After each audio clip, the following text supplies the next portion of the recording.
আমরা সকলেই জানি নূহ আলাইহিস সালাতু ওয়াসসালামকে, নূহ আলাইহিস সালাতু ওয়াসসালাম আপন ছেলে কেনানকে বলেছিল, ও কেনান, আল্লাহ পাক রব্বুল আলামিনের গজব আর আযাব এমন বিশাল আকৃতি ধারণ করবে, পৃথিবীর জমিনে প্লাবন হবে, সারা দুনিয়া বিবি পানি আর পানি ভরে যাবে।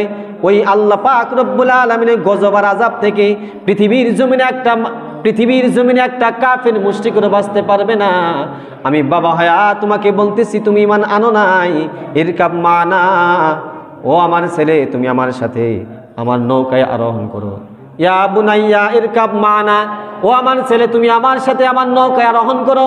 আল্লাহ পাক রব্বুল আলামিন বলেছেন, ও নূহ, আমি তো প্রথমেই তোমাকে বলেছি ঈমানদার ছাড়া নৌকার কারো যাত্রী হওয়ার অধিকার কোন অধিকার? আল্লাহ পাক রব্বুল আলামিন নূহ আলাইহিস সালাতু ওয়াসসালামকে বলতেছেন, ও নূহ, এটা আবার কেমন কথা?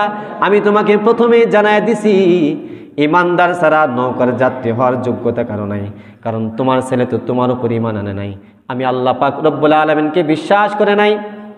কেন তুমি বারবার তোমার সন্তানকে নৌকার যাত্রী হওয়ার জন্য আহ্বান করো?